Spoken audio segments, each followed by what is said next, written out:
Entendes o que estás lendo? O podcast que te leva através das páginas da Bíblia, livro por livro, capítulo por capítulo. Uma exposição bíblica emocionante. Aperte os cintos e embarque comigo nesta viagem.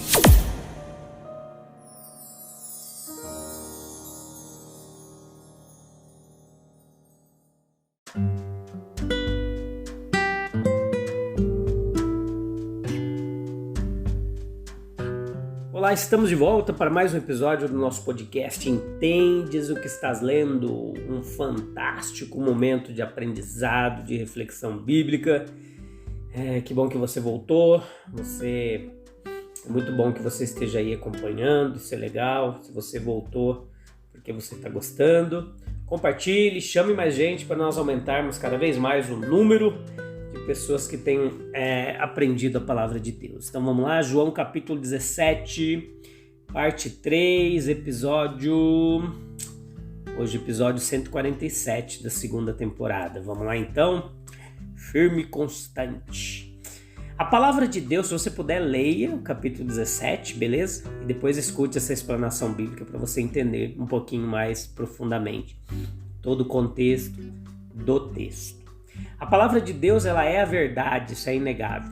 O conhecimento dela não admite limitação ou imperfeição, não.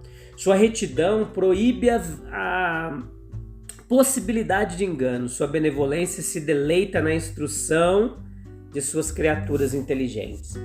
Então, nessas épocas que nós vivemos de muita tentação espiritual, aqueles que vivem longe de Deus e que permitiram que o mundo tomasse conta dos seus corações, eles têm mais possibilidade de cair e de se distanciar cada vez mais longe de Deus.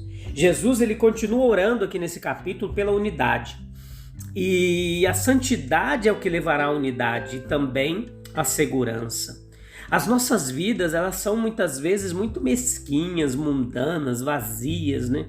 Em comparação com as oportunidades que nós desfrutamos e recebemos de Deus.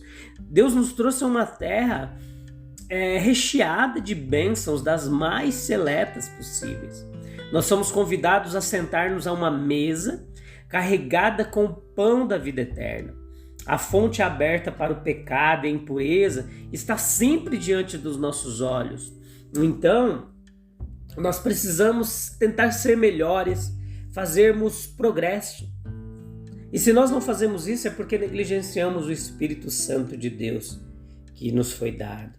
É verdade que o Espírito Santo deve nos conduzir a toda a verdade. Sem ele, nós temos olhos e não vemos, ouvidos e não ouvimos. Nós devemos ser humildes, submissos ao Espírito de Deus. Então nós saberemos coisas que de nenhuma outra forma nós poderíamos saber. A obra de Jesus é nos dar algo para nós fazermos, sabermos e chamarmos de nossa. A obra do Espírito é realmente tornar esse algo nosso. Quanto mais a verdade divina se torna clara para nós, nós crescemos em santidade, na separação do mundo e na união com o Pai, que acontece por meio do Filho. O senso desse apostolado deve fazer parte de todo o verdadeiro trabalho cristão. O Senhor Jesus assume apenas a posição de um apóstolo. Ele fala a seu Pai como tendo feito um apóstolo para o mundo.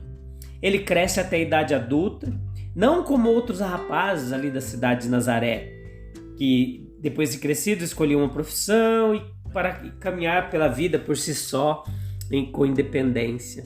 Mas ele, Jesus, ele segue um caminho divinamente escolhido e preparado. Ele é enviado e ele sabe bem quem o enviou.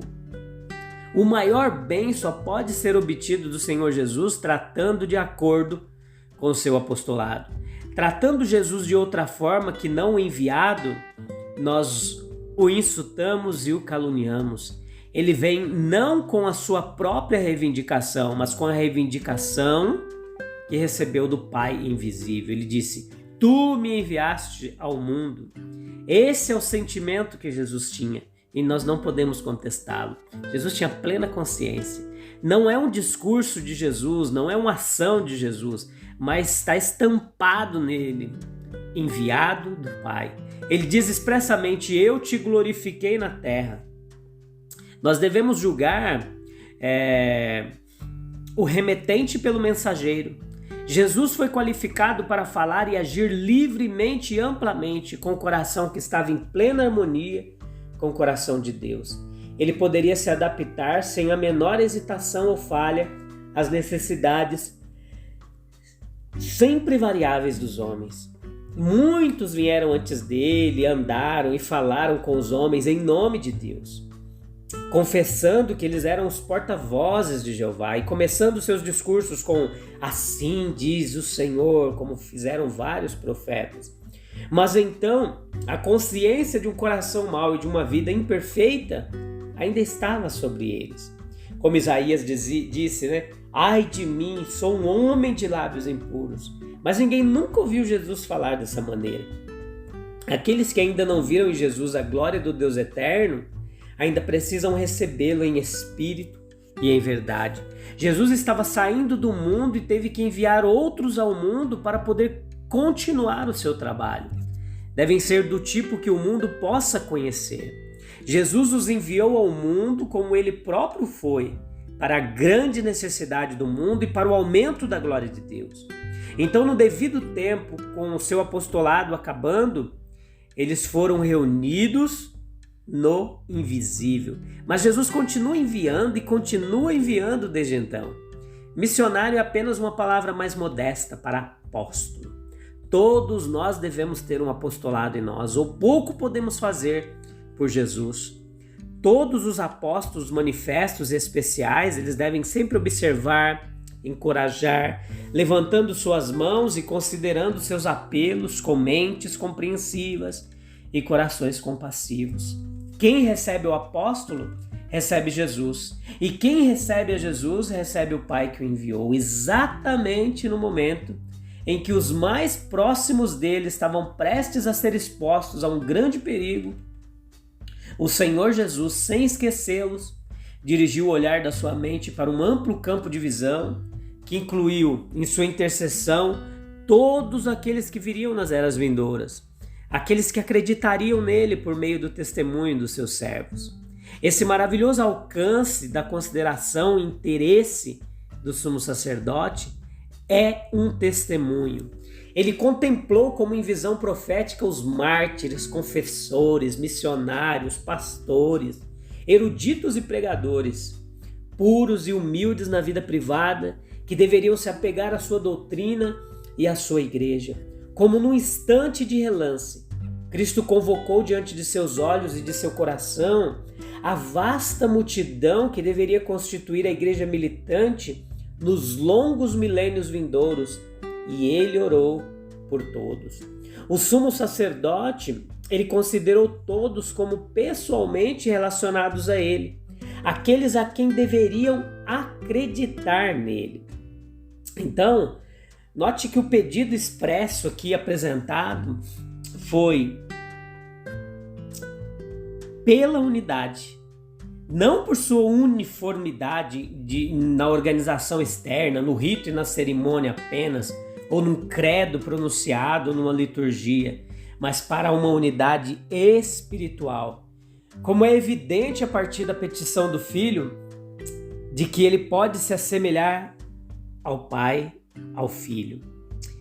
É evidente através dessa petição do Filho de que nós podemos se assemelhar a Ele e ao Pai. O Mestre desejava que seus discípulos tivessem a mesma fé, o mesmo amor fraterno, a mesma disposição para com o mundo. O valor que Cristo estabeleceu na verdadeira unidade é um padrão ao qual somos chamados a nos conformar. Aquilo que Jesus tornou objeto de seu desejo e oração deve ser belo aos olhos de Deus e digno de nosso apreço, de nossos melhores esforços para a sua promoção. A influência e ministério da igreja, sob a orientação do Espírito Divino, tem como objetivo promover a salvação do mundo. Os crentes devem estar em unidade, muitos e ainda um e ainda muitos, Muitos membros, mais um corpo. Muitos corpos, mais um espírito. Muitos cristãos, mas somente uma comunidade universal espiritual. Eles devem ser um com o outro, com Cristo e com o Pai. Eles devem ser um. Eles são separados pelo tempo, os cristãos.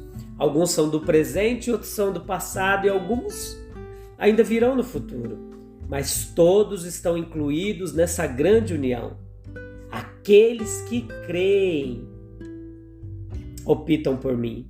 Os crentes são separados por lugar e distância. Eles habitam diferentes países e climas. Há grandes multidões na terra, multidões ainda maiores no céu. Mas todos estão nessa união. Suas leis são obrigatórias e operativas, apesar do espaço e da distância. Os cristãos são separados também por diferenças físicas, mentais, sociais, espirituais e circunstanciais. Mas isto não deve impedir a sua união. É essa a grande diferença do cristianismo. Em Cristo não há grego ou judeu, não há servo ou livre. Todos são iguais diante de Deus.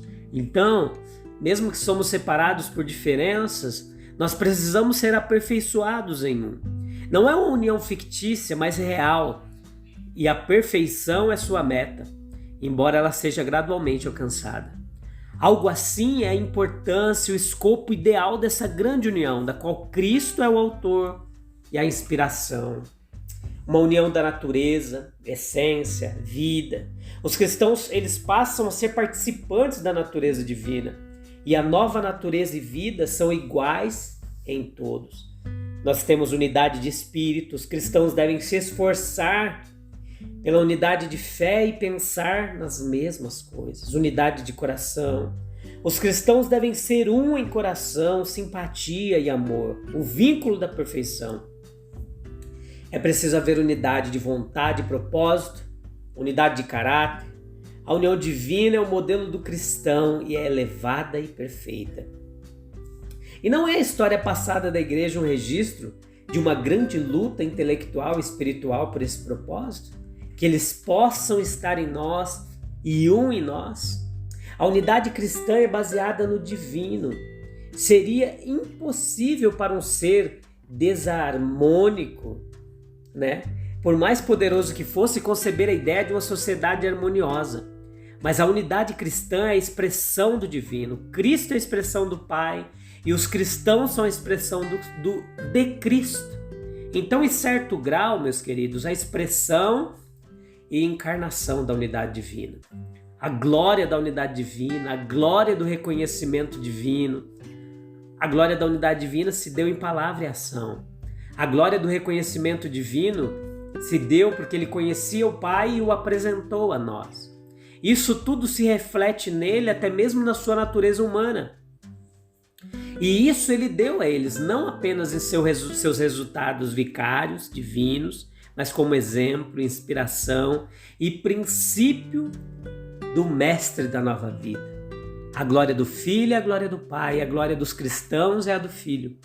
Ele concedeu a seus discípulos a mesma glória no que lhe dizia respeito em igual grau e a participação dos cristãos na mesma glória divina por meio de Cristo que os une uns aos outros e a natureza divina cujo resultado final deve ser a perfeita unidade. Então é isso. Estamos unidos com Cristo a Deus, através do Espírito Santo, Filho Jesus e do Pai. Beleza? Eu te encontro no próximo episódio. Temos um encontro marcado para nós continuarmos meditando no capítulo 17. Será o último episódio desse capítulo. Eu te encontro lá. Um abraço, até breve. Tchau, tchau.